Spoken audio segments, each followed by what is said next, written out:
Oi pessoal, tudo bem? Estamos de volta aqui com nossos vídeos da parte CNC. Hoje a gente já vai focar na programação.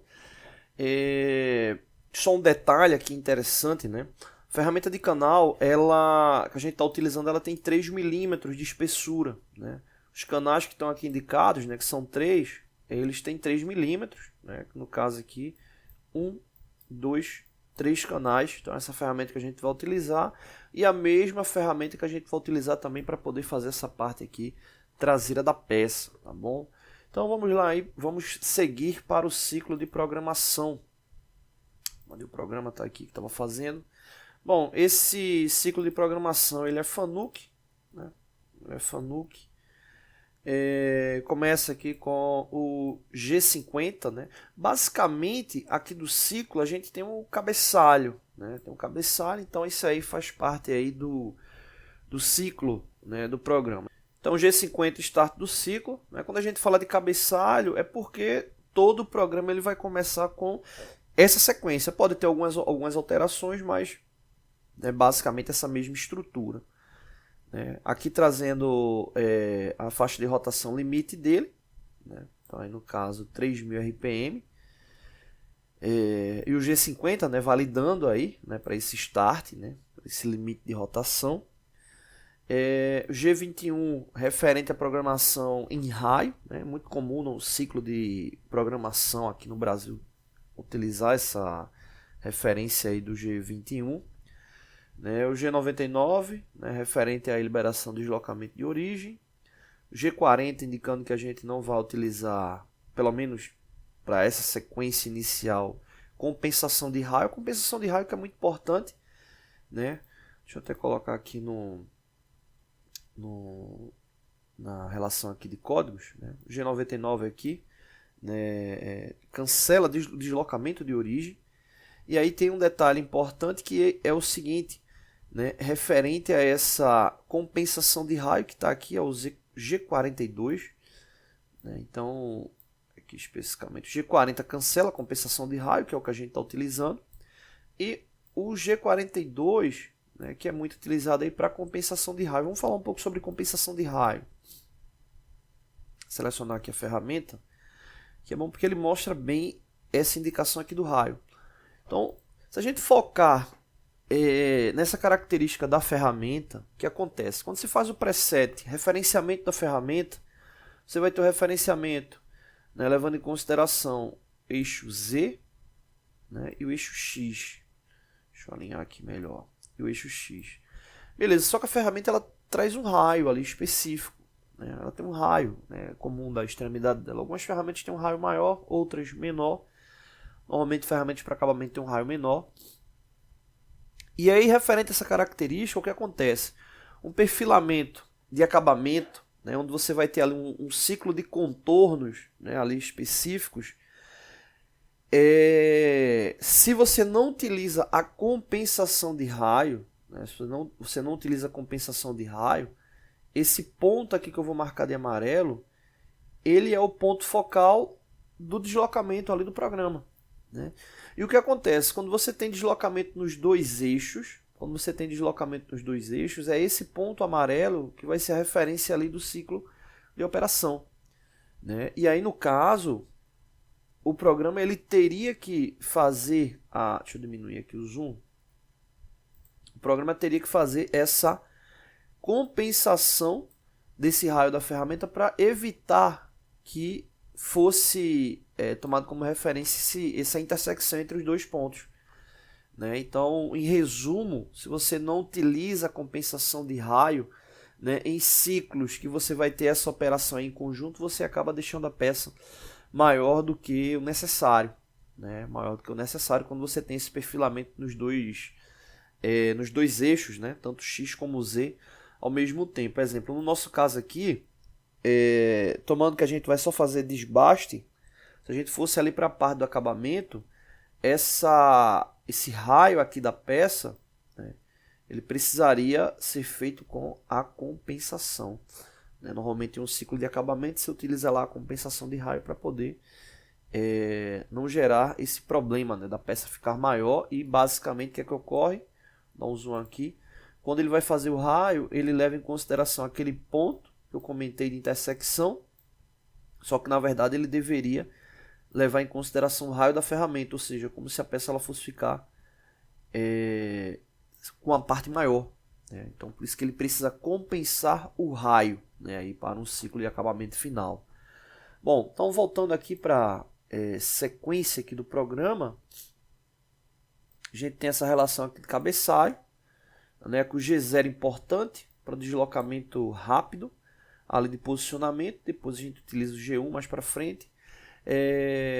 Elementos de incremento aqui, tanto U como o W, a gente está colocando 0, né, que são muito utilizados aí para incrementos na parte de ciclos, né, ciclos de desbaste para acabamento. Como a gente não está utilizando o ciclo, a gente está deixando com 0. Então, basicamente aqui a referência aqui para o cabeçalho de origem. Né? Então você pode estar alterando algumas coisas, exemplo, o G0 eu vou fazer um deslocamento G1, né, deslocamento linear compensado, vou utilizar o programa em diâmetro, coloco lá o G20, né, vou utilizar a compensação do raio, né, utilizo lá o G42, mas não é o caso aqui, então fica aqui essa sequência inicial. E o resto aqui ele já é a operação do programa. Né? Não terminei ainda o programa, estava testando ele, ficou faltando uma parte, mas não deu tempo e eu já vou fazer aqui direto com vocês. Basicamente aqui, né, após o cabeçalho, a gente vem aqui para a ferramenta que vai ser utilizada inicialmente. Então aqui no caso, para a seleção da ferramenta, a gente está vindo aqui com o T01, que vai ser a ferramenta 1 e a compensação de raio da ferramenta, que também é a compensação 1. Né? Então T01, 01, ferramenta, compensação de raio. Essa compensação de raio, ela está ligada ao quê? A informação do raio da ferramenta que você vai indicar no programa. Né? Normalmente você faz essa indicação manualmente, né? Levando em consideração a ferramenta ali, as informações da ferramenta com base nos dados do fabricante. Né? Então o fabricante vai estar indicando ali qual o raio da ferramenta e você vai estar inserindo, né, ali no ciclo.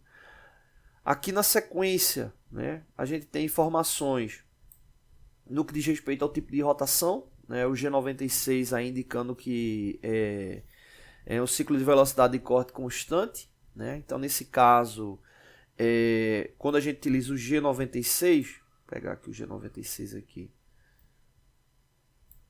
Quando a gente utiliza o G96, o cálculo constante da rotação, levando em consideração os vários diâmetros que vão sendo executados ali durante a operação. Resumindo, o que acontece?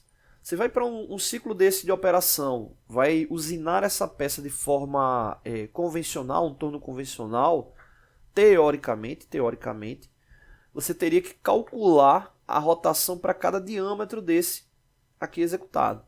Né? Teria que calcular a rotação para cada diâmetro desse aí executado. E aí no caso, quando você usa o G96, ele já calcula, levando em consideração essas características de diâmetro aqui da peça. Né? Inclusive muitas pessoas, dependendo do tipo de material, evitam fazer canais com o G96, utilizam o G97, né, para ficar ali com a relação fixa. A gente vai utilizar o G97 quando for cortar a peça, né, sangrar a peça. Mas para os canais a gente vai utilizar o G96.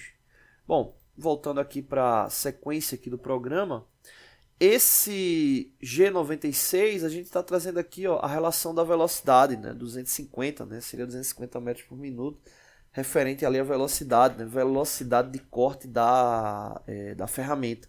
Então ele calcula os parâmetros, né, de rotação de acordo com essa velocidade. Né?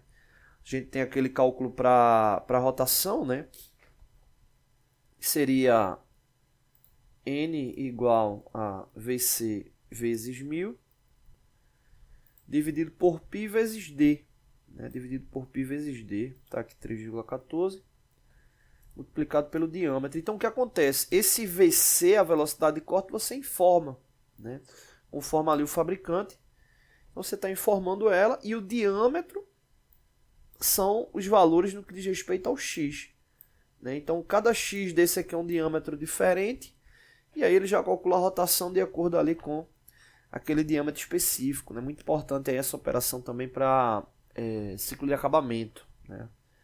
Bom, então basicamente aqui selecionou a ferramenta, aqui a velocidade de corte constante, a velocidade de corte e aqui o M3 referente ao sentido de giro, né? Sentido de giro aí, no caso para o sentido de corte, você olhando frontalmente a placa, né, seria para o sentido anti-horário, né? No caso, o sentido de corte aqui do torneamento. A rotação que a gente já indicou. Aqui na sequência, um posicionamento rápido, que basicamente aconteceu. A ferramenta foi selecionada e ela foi para um posicionamento rápido, x55z0. Então aqui a gente já tem deslocamento. Por que x55z0? Vou só explicar isso aqui para a gente finalizar o vídeo. A ferramenta ela vai vir de forma rápida, lembrando que o diâmetro bruto da peça é 55, então vou deixar ele aqui de azul. Então, como o diâmetro bruto dela é 55, o que é que vai acontecer? A ferramenta ela vai vir de forma rápida aqui para esse ponto, próximo da peça. Ele vai ficar alinhado no eixo 0, e no X ele vai ficar conforme essa informação aqui no x55. Né? Eu posso até aumentar esse x por segurança, né? Já que o diâmetro bruto da peça é 55, né? Uma questão de alinhamento, carepa da peça, né? Se for aí um aço, né? Eu posso ter ali uma pequena colisão. Eu posso até aumentar esse x aqui, posso colocar ele 56 para minimizar problemas ali de contato, né? Embora esteja no eixo 0, mas vale a pena.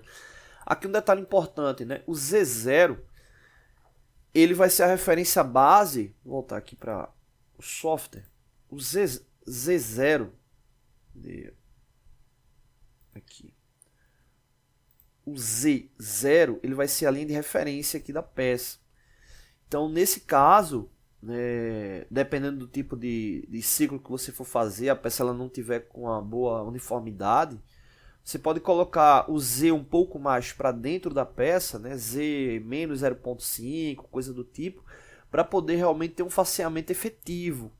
E aí você precisa sempre estar compensando essa característica de faceamento, né, o faceamento que você for colocar para o transcorrer do programa, né, senão você vai ficar ali com uma peça menor do que deveria. No caso, a gente está fazendo aqui a referência com o 0 mesmo. Bom, eu vou só pegar essa parte aqui do programa para a gente ver esse início aqui, né, que seria aqui até esse posicionamento rápido aqui da peça.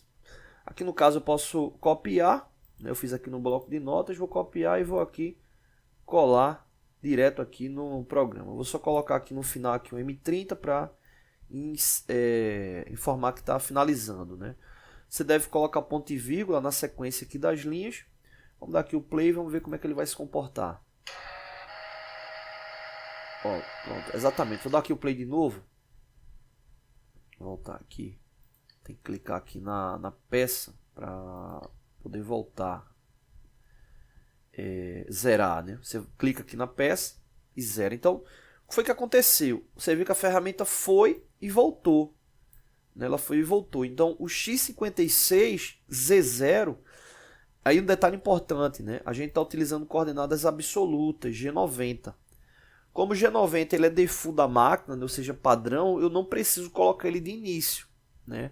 Se eu fosse utilizar G91, coordenadas incrementais, eu precisaria indicar, né? No caso, eu não preciso nesse porque já é padrão da máquina, mas se colocasse não teria problema nenhum. Então você viu lá que ele foi o x56E0, vou dar aqui o play de novo. Ó, então, não pensei que ele ia pausar aqui, mas não pausou.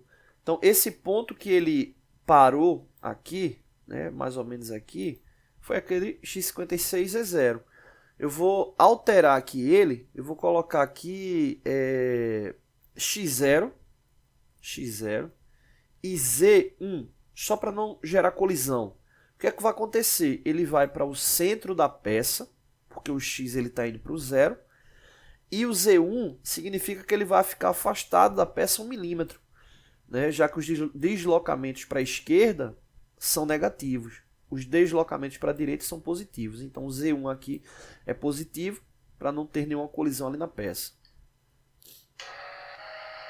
Olha, ele foi lá para o centro e voltou, né? Então X0Z1, o Z1 ele ficou 1 milímetro afastado da face da peça e o X0 ele foi exatamente para o centro da peça, tá bom? Então, cabeçalho de início aí tá pronto. E aí a gente vai só trabalhar na sequência, tá bom? Então é isso, não deixe de se inscrever no canal, todos os dias vídeos novos. Valeu!